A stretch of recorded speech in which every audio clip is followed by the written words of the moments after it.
Gostaria de estar saudando a todos meus amados e queridos irmãos, amigos, ouvintes da Palavra de Deus, com a gloriosa paz do Senhor Jesus. A Ele seja a honra, a glória e o louvor, e também a nossa gratidão por tudo quanto o Senhor tem feito em nossas vidas.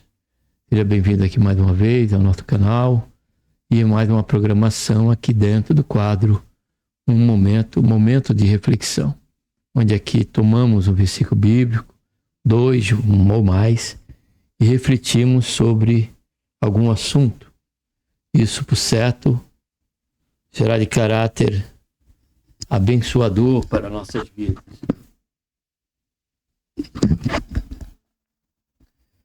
Será de caráter abençoador para nossas vidas, já vista que estamos meditando na palavra de Deus.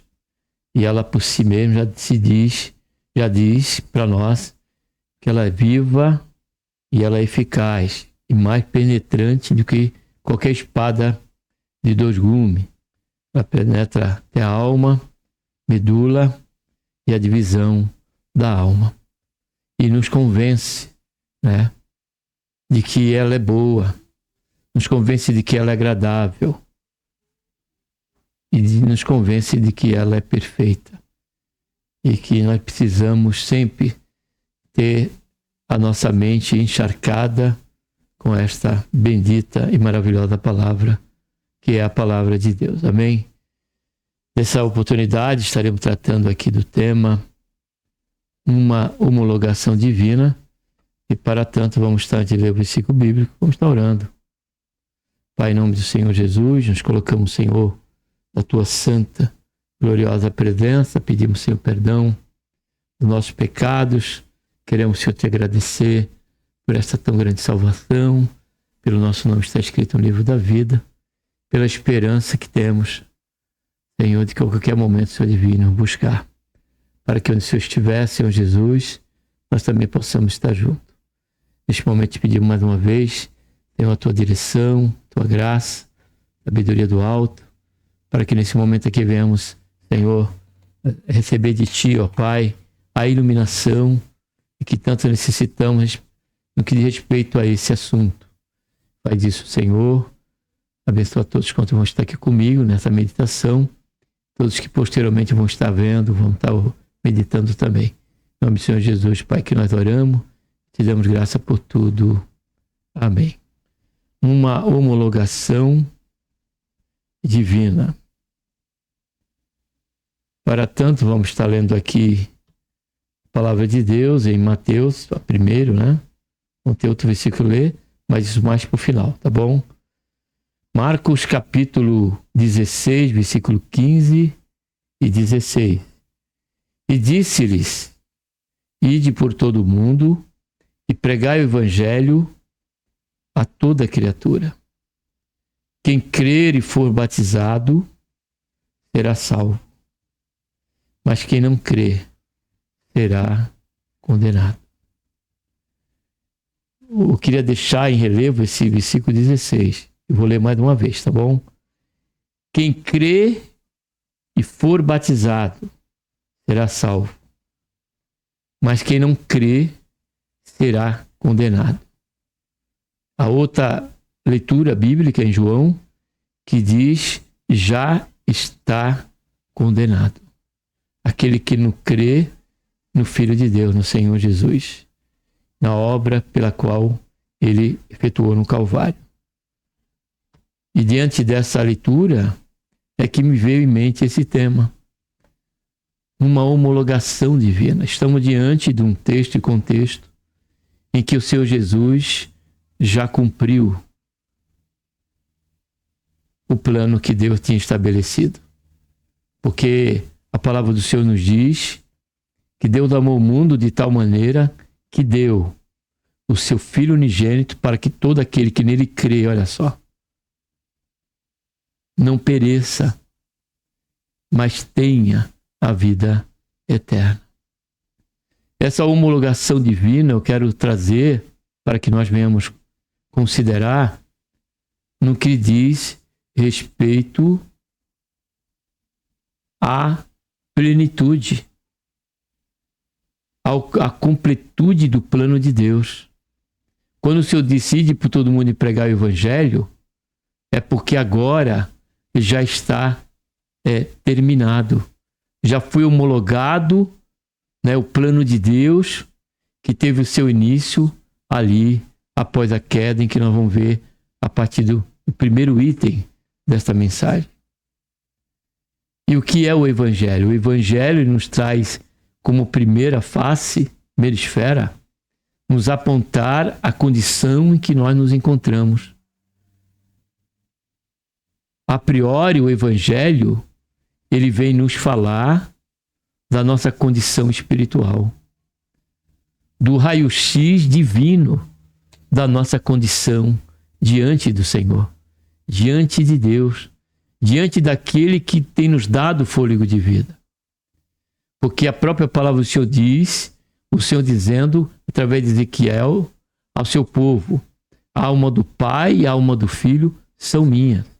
Aquela que pecar, essa morrerá. Então, Deus, diante da condição que nós estávamos, porque quando nós olhamos o Salmo 14, diz: conhece no seu coração que não há Deus. E lá no versículo 2 e 3 diz que todos se desviaram. Deus olhou do alto céu para a terra e não viu um justo sequer,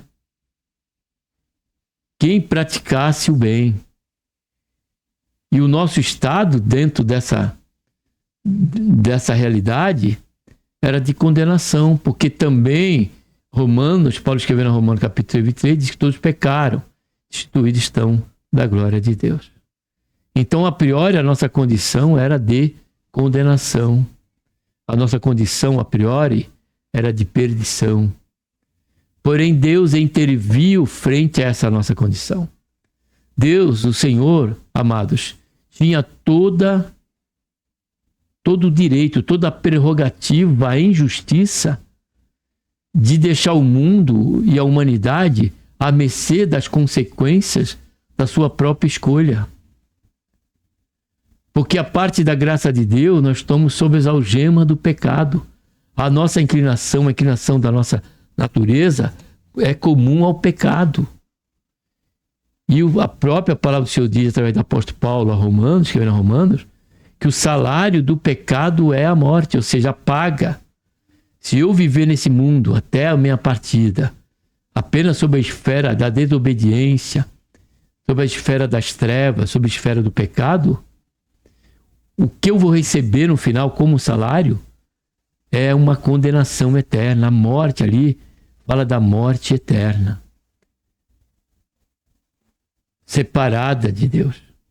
E Deus jamais teve prazer na morte, diz Ezequiel, do ímpio. Observe, ímpio é aquele que, quando você olha para aquela pessoa, você fala: bom, essa pessoa, que o Senhor tenha misericórdia dela, mas aos olhos humanos parece que ela não tem mais condição. É este que você muitas vezes pode desejar morte, a própria sociedade.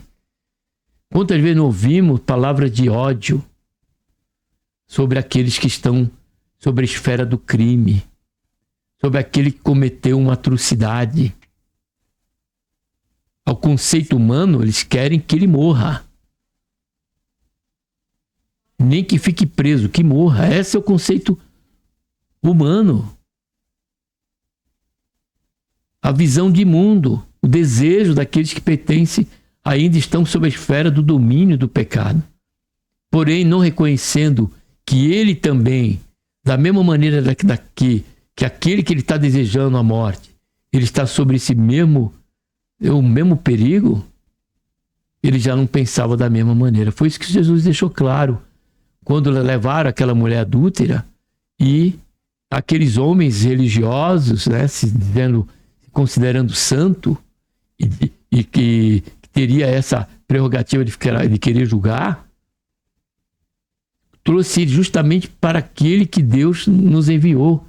O Senhor Jesus veio para salvar e não para condenar. E Jesus tomou a própria consciência dele como o caminho para o convencimento deles, para que ele mesmo avaliasse. Porque ele fizeram a pergunta para Jesus, que ela foi pega em adultério, que ele dizia da lei de Moisés sobre aquela situação. Sobre a situação da lei era a morte. Porém, não era só aquela mulher. Todos estávamos vendidos também à morte eterna. E Jesus, ele chama a consciência daquelas pessoas, daquele contingente que estava ali, que levaram aquela mulher. Não trouxeram o homem, só trouxeram a mulher, né? E o Senhor Jesus disse: aquele que não tiver pecado, atire a primeira pedra. O Senhor Jesus disse para eles: já que vocês querem que, pela lei de Moisés, já teria que ser apedrejada e morta, então vamos lá. Quem não tiver pecado, atire a primeira pedra. E diz as Escrituras que começaram a sair primeiro os mais velhos. E acabou pelo mais novo e não ficou um sequer. Ficou somente aquele que não tinha pecado, que era Jesus. E ele perguntou para aquela mulher: tem alguém aqui que te condene? Ela não. E ele disse: nem mesmo eu te condeno. Porém vai, olha só o que Jesus disse, e não peques mais. Então a primeira face do Evangelho é mostrar nossa condição da carência da misericórdia de Deus, do agir de Deus em nossa vida. A outra face, porque o Evangelho é a boa nova, é que ainda que nós estejamos nessa condição, há uma esperança, há uma salvação, e ela se encontra em Jesus Cristo, nosso Senhor.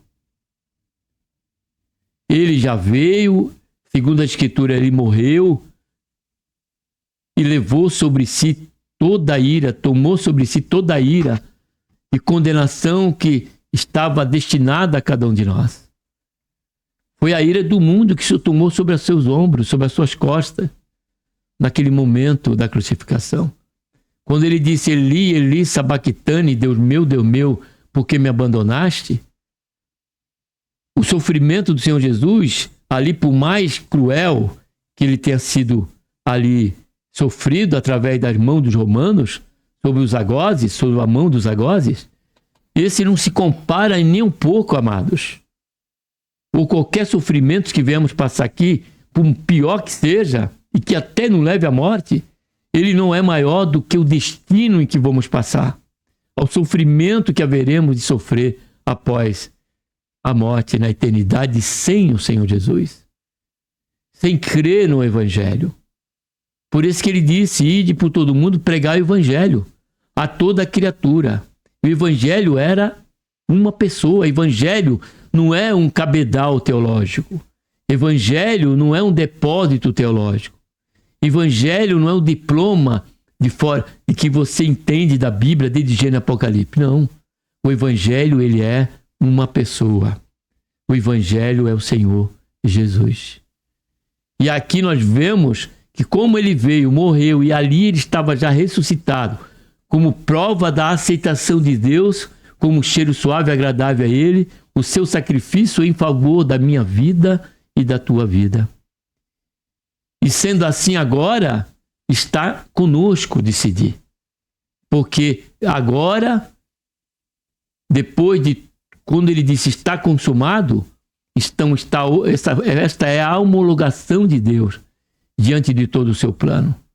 Agora eu e você não estamos só sobre uma condição de condenação. Agora nós temos a condição de sair dessa condição de condenação eterna para entrarmos sobre a condição de uma comunhão com Deus e uma certeza de vida eterna pela fé no Senhor Jesus e na obra que ele fez ali e realizou no Calvário em favor da minha e da tua vida. Por isso que o Senhor Jesus disse: pregai o Evangelho a toda criatura, aquela que crê, olha só, e for batizada, será salvo. Aquela que não crê, observe que eu creio. O batismo é uma condição e um testemunho de mudança de vida, de assumir um compromisso diante de Deus, porque no batismo o pastor pergunta: promete ser fiel todos os dias da sua vida? Você crê no Senhor Jesus como seu único e suficiente Salvador? Creio. Você promete ser fiel todos os dias da sua vida? A Ele? Prometo, diante da vossa confissão pública, eu vos batizo em nome do Pai, do Filho e do Espírito Santo. Ou seja, ali eu confessei o Senhor Jesus como meu único e suficiente. Não é mais do que eu faço, e nunca foi. Porque pelas obras nós não conseguíamos jamais. Porque as nossas obras, diz a Escritura, ela é considerada a parte da graça de Deus como trapo de imundícia. E ali tem um compromisso de servir a Ele todos os dias da nossa vida, diante desta confissão de fé. E que Ele é o nosso Salvador, nosso único e suficiente Salvador. Então agora já foi homologado. O plano de Deus foi realizado com respeito ao que Ele tinha no seu coração, no que diz respeito à minha vida, à tua vida, de todos, quanto tiver chegar ao momento de uma consciência, de uma conscientização dos seus atos. Isso a Bíblia dá uma margem dos 12, 13 anos em seguida, em que uma criança passa a entender o que é certo e o que é errado, passa a ter um compromisso diante de Deus e a necessidade de se tomar essa decisão. Por quê? Porque esta foi a homologação divina.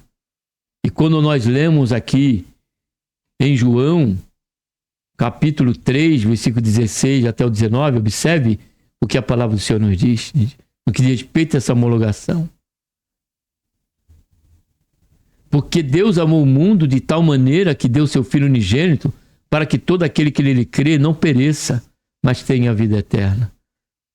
Olha, porque Deus enviou seu Filho ao mundo, não para que julgasse o mundo, mas para que o mundo fosse salvo por ele. Quem crê nele, olha aqui, não é julgado, já está aqui.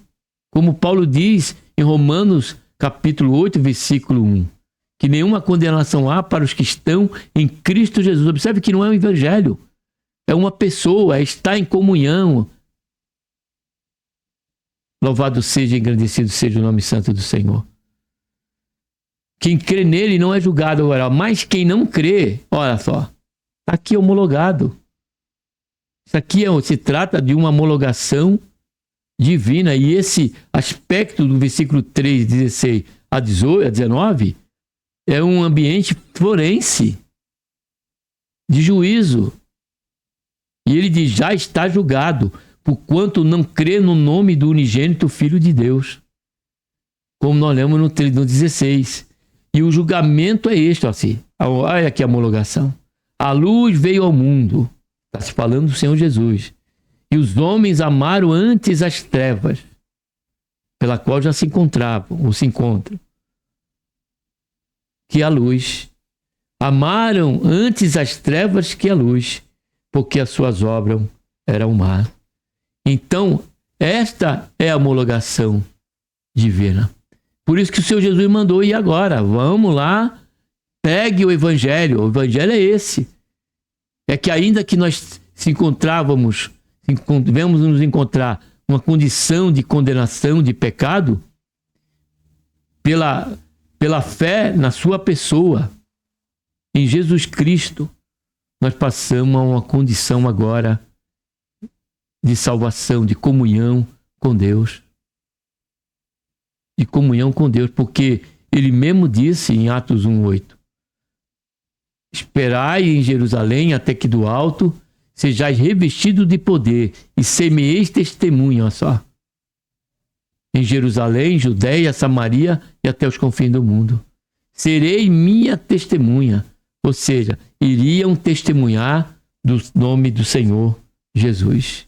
E agora, diante dessa reflexão aqui nos mostra através da palavra que já houve esta homologação divina, não há mais nada que ser feito, a se fazer, a não ser da nossa parte, porque Deus é como Deus criou o céu e a terra, todas as coisas. Diz a Bíblia que ele no 7º dia descansou. E agora o Senhor se encontra sobre esta esfera, de que este plano ele já foi estabelecido. Já foi, só basta nós tomarmos uma atitude, é o que ele espera de cada um de nós. Ele diz aqui, ó. Então, uma homologação divina promulgada por antecipação no princípio. Quanto do pecado e da sua condenação, Deus, diante do jardim de Adão, ele disse: comerei livremente de todas as árvores deste jardim, mas da árvore do bem e do mal não comereis, porque no dia em que dela comerdes, certamente morrerás. Ele morreu ali espiritualmente, não por conta do fruto daquela árvore, mas por conta da desobediência. Esse é o fruto do bem e do mal. Na obediência, nós passamos a ser beneficiados pelo bem de Deus, pelas bênçãos de Deus. E na desobediência, nós somos levados a sofrer as consequências do mal. Observe isso que o Senhor está nos falando agora.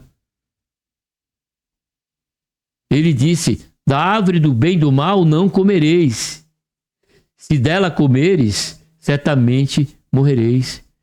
Então, aquela árvore, o comer daquela árvore, se trata da obediência. De repente, aquela árvore, ela é uma igual a algumas outras do jardim.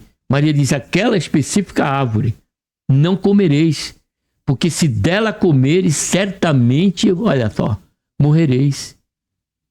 Era a desobediência que levou a humanidade ao estado em que nós nos encontramos através do pecado do nosso primeiro pai, Adão. Então essa sentença, essa homologação divina já estava, ali promulgada por antecipação, no que diz respeito a todos que decidem permanecer em seus pecados. Segundo, ela foi estabelecida pelos atos providenciais de Deus.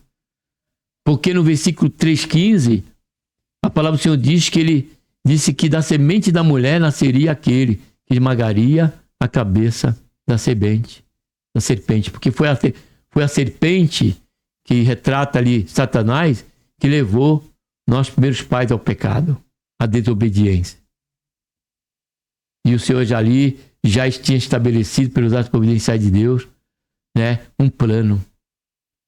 Profeticamente ele já tinha ali estabelecido, quando ele disse: da semente da mulher nascerá. Pronto. Estabeleceu aquele que esmagará a cabeça da serpente, fazendo alusão ao próprio Senhor Jesus. E a partir daí houve o estabelecimento, o estabelecido. Ninguém pôde mudar, ninguém pôde estorvar a mão de Deus. Aí o Senhor escolheu a Abraão e foi revelando para nós, através da sua palavra. Depois estabeleceu aliança com Davi, 1 Samuel 7, e se seguiu até a bem-aventurança de nosso Senhor Jesus Cristo, através da semente de Maria, promovida pela encarnação do Filho de Deus a ela, sendo ela virgem. E por último, uma homologação divina concretizada na morte e ressurreição de nosso Senhor e Salvador Jesus Cristo. Aí aqui eu coloquei como referência Marcos 16,15, que nós lemos, e próprio livro, João 3,19. Então foi concretizada. Quando o Senhor Jesus disse: está consumado, agora cabe a nós nos fazer um exame sincero, retrospectivo, melhor dizendo, e nos arrependermos, porque os meus pecados só Deus sabe, como os teus pecados só Deus sabe, e a necessidade que eu e você temos de nos voltar para Ele em arrependimento e nos humilharmos aos pés da cruz. E a garantia que o Senhor nos dá é de que Ele não lançará fora ninguém que venha a chegar a Ele pela fé. Não por uma vanglória, mas pela fé, por reconhecer a sua miséria espiritual. E Ele diz que jamais será lançado fora. E outras vezes Ele diz: buscai ao Senhor enquanto é tempo, enquanto se pode achar. Por quê? Porque já houve uma homologação divina. Se der o caso de eu ou você partirmos desta vida sem tomarmos essa decisão de fé, a pessoa bendita do Senhor Jesus. Por certo, a homologação nós já temos. A homologação já conhecemos através da leitura que fizemos e tantas outras que traz essa certeza de que o plano de Deus agora ele está completo. No que diz respeito a eu e você, podemos ter essa oportunidade de voltar a termos uma comunhão com o Senhor e ter em nosso coração uma confiança plena de que naquele dia nós estaremos com o Senhor e nos encontraremos com Ele nos ares. Que Deus, por intermédio de Cristo Jesus, nos abençoe. Pense nisso, reflita e tome a decisão que você precisa tomar, se este for, é claro, o seu caso. Amém? Mas compreenda, houve já concretizado, estabelecido esta homologação divina. Aquele que crê e for batizado será salvo. O que não crê será condenado. É Deus que nos diz isso. Não é o homem, não é um pastor, não é um profeta, não. É o Senhor Jesus que disse. É Deus que tem nos dito isso. Então que nós creamos para que sejamos bem-aventurados pela fé na pessoa bendita de nosso Senhor Jesus Cristo. E a partir daí estaremos nele. Em Cristo nos encontraremos. A esperança da glória. Amém? Um abraço a todos. Vamos estar agora orando.